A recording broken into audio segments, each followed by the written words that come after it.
Hey guys, as you can tell by the title of the video, this is my take on the Spyderco Tenacious. As you know, it's going to come in this wonderful little Spyderco box in a plastic sleeve that has got some little bit of foam right there, kind of help protect the knife when it comes in. This is your model number C122GP Tenacious. We're going to go ahead and move on in. Many of you know many things about the Tenacious, but this is my 2 cents on them. What you're looking at here on the left hand side is my pimp job I did in awesome Digicam. Also took the internals and polished them a little bit, kind of smooth out the action a little bit. And what you're going to notice is right there, wow, that sucker is shiny. It's because there's no traction. With this pattern and with this plan, I think the Digicam looks cool. But I did it because I wanted something that was a little more tactical, not so something tactical. Spyderco Tenacious is already tactical, but I wanted to go ahead and add a little bit of my own spice to it. The right side here is a standard Spyderco Tenacious. Terrible deployment on my behalf, but that thing is wicked fast. This one is out of box. I think I've used it maybe twice. Very sharp, as all Spydercos come. This is definitely what you call a high value folder. I'm going to be adding this to one of my best knives under 40 bucks playlist, and this is definitely an all-star knife. What you get for the money you pay is a whole lot of blade. I mean, look at how big of a blade you get. That is going to be a 3.3 inch blade. Overall, opened up length is going to be 7.75 inches. You get a liner lock that is jimped. The top ramp is jimped. Very good traction there. When you lock your thumb in, you lock your hand in, great. The reason I don't worry about it this much on this knife is for that exact same reason.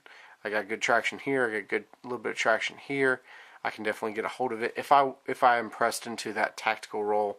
But for EDC, which is mostly what I carry this knife for, I've got it there, and it does exactly what I need it to. I don't need a ton of traction on the scales.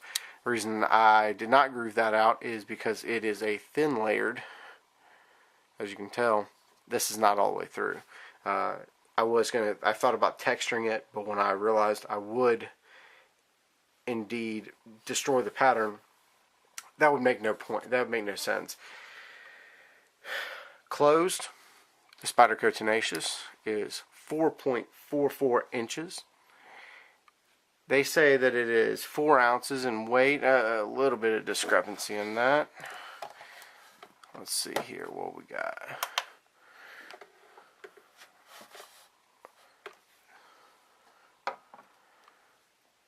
.15, 4.10. Okay. But check out the pimped out one. How much heavier or lighter? I'm going to go heavier. And I kind of cheated because I already knew how much it weighed. 4.3.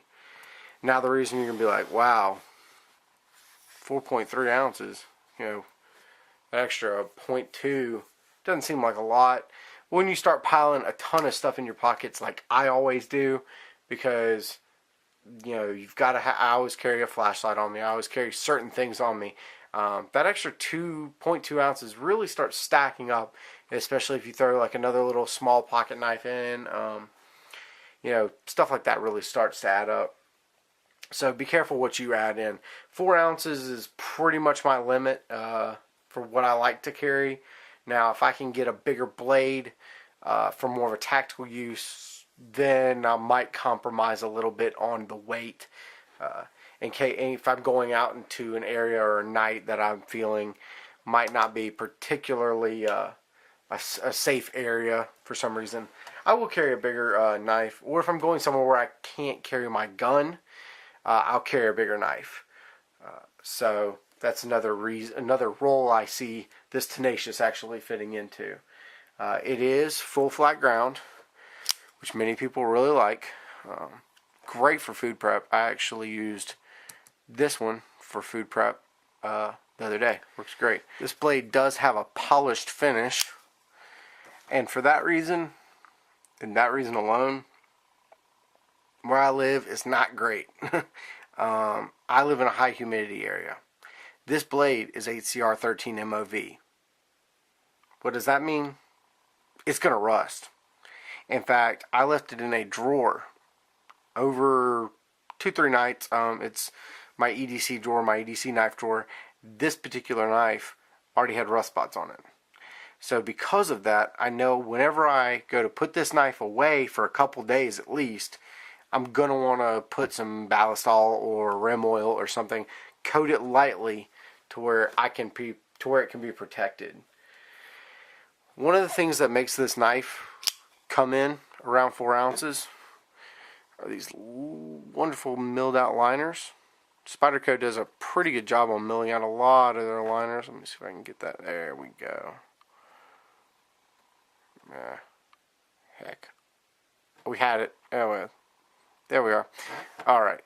They do a pretty good job of milling out their liners. I really like this this pocket clip. Great retention. This one's super strong on this knife. This knife, not so much. I actually carried this knife with these G10 handles on it for about 2-3 months. That's how I really tested this Tenacious to make sure that I wanted to bring it to you for review. And I like the flow through design of it, which is really good. I like the fact that there's a lanyard hole. I have used the lanyard hole.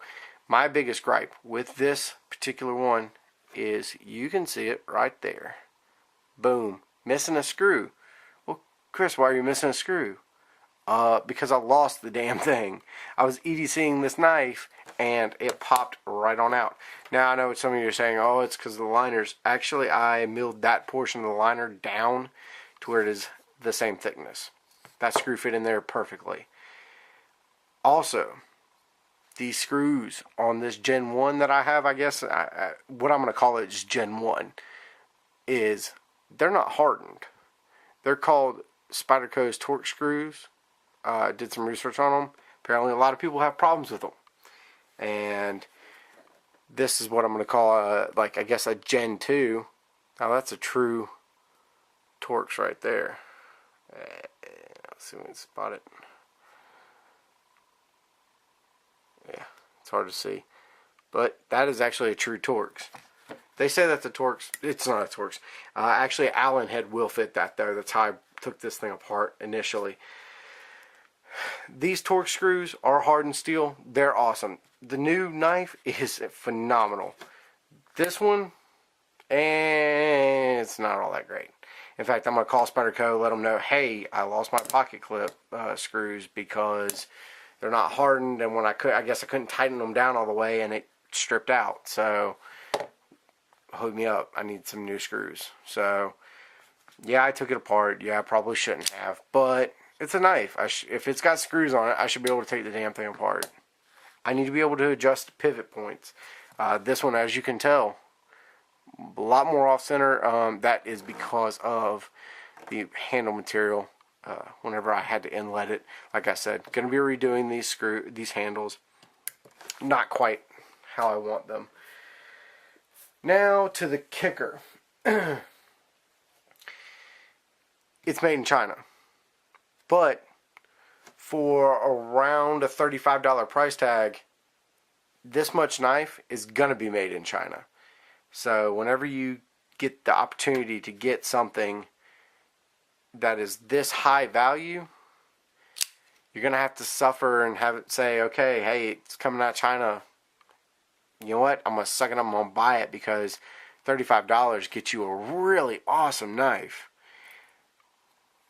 Other than the fact that it's made in China, that's one gripe. Gripe 2, Gen 1s suck for the lack of hardening on the hardware. And the overall HCR 13 MOV being not as quite as rust resistant as I'd like it to be. But I realize that's one of the things I'm going to have to compensate or have to negotiate with whenever I get such a high value knife. I'm going to have to take a risk of it rusting. Just to throw in a couple knives for comparison, let's go and clear this one out of the way. This is the standard model, your basic Tenacious. Now they do offer it, before I get to the other knives that they're offering that I put in the same realm, they do offer this in a spider edge, which is the fully serrated edge. They offer it in a combo edge. I prefer the plain edge, easy of sharpening. Just my EDC tasks, the Spyderco serrations never really do anything for me. They're kind of weird and wide. So I prefer this model. There's one model that I would go for after this one though, is the black blade. It's a little bit more expensive, usually around $45. A little bit more of a bump in price tag, but you get a blackened blade. One thing I think they don't do is blacken the clip, which I think is kind of a miss on that behalf. They really should blacken the clip to go with the blade. That way it's more overall tactical. And the black blade is also offered in a combo edge. Not a spider edge yet. I'm sure they'll get around to offering it. But this is in the Tenacious line, this is the first knife that they're doing an offering in a black blade. So maybe that would be something you might be more interested in. I know I am. As far as rust resistance goes, I think that might be more along the lines of where I would see myself allocating more money for a knife similar to this. But you do get a great knife for the money. So let's put this right up here. Let's see what else you can get in the same price range realm.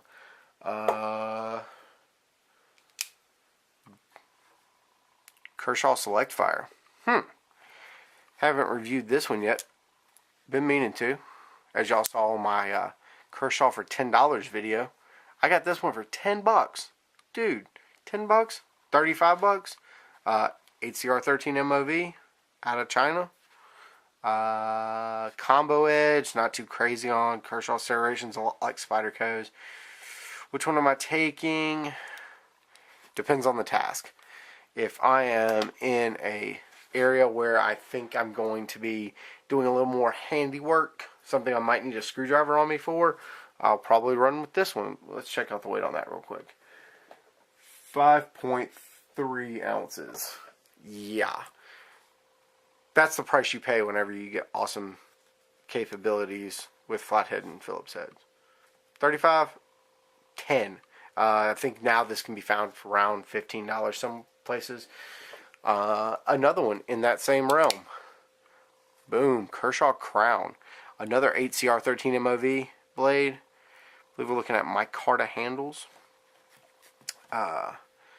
Out of China as well. All of these knives are going to be pretty much out of China. Anything that's in this price range, it's going to be kind of hard to find something that's not awesome and not from China. This one is more of a gentleman style folder, not very tactical, not all jimped out if you reference my review. But still an awesome blade. Very, very nice. Weight wise, I think we're coming in 3.85 ounces. So we're in the ballpark of where I like to be. Awesomeness. Boom, assisted opening. Kershaw drone. Another 8CR13 MOV knife. Man, okay. Here's a straight comparison for you. Kershaw drone. Spyderco Tenacious.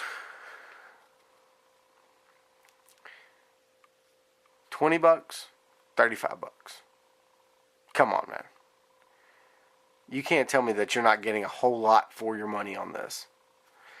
But as far as an EDC knife goes, this is one of my favorites ever. It is great.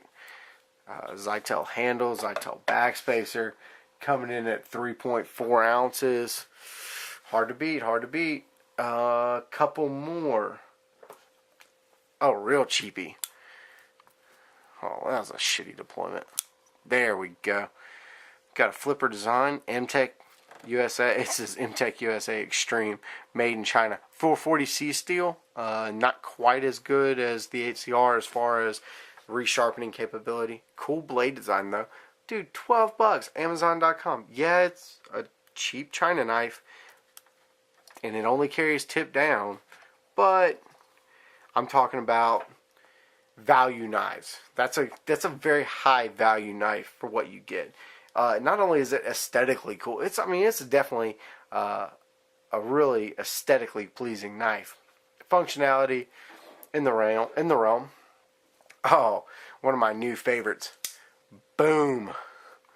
Had to do the deployment off camera. I need to work on that. Let's work on that. I can't flip it as much. Ganzo.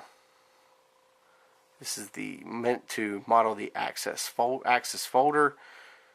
We're running 440C steel here. Dude, that is an awesome knife. Dude, it's like looking at a Benchmade for $20. $20. Dude, there's a review coming on this. I love this knife. Kicker, here's the kicker. And you're going to hate me for this one, because you're like, dude, I like that knife. But dude, it's 5.5 ounces. 5.5 ounces. Beast of a blade. But, it might be worth it. Another Spyderco knife. Ooh. Delica. Bet you fools didn't think I had a Delica. Somebody didn't, apparently, in their knives under $20 comment. This is the blue version. VG10 steel. Seki City, Japan. Problem is, around $55 average price. You can find it cheaper, find it more expensive, definitely. But as far as knives go, that one is one of my favorites on the table. Now, out of all these knives, which one am I going to say is my favorite knife or my best value knife? Boom. Highest value knife on the table right there. You can't beat what you get. You get an awesome blade. You get great weight. You get something that I can carry every single day and not really worry about it functioning. It's going to function every single time. It's a Spyderco, and therefore, great reputation. That's it all I've got for this knife. Guys, stay tuned, because there's more coming.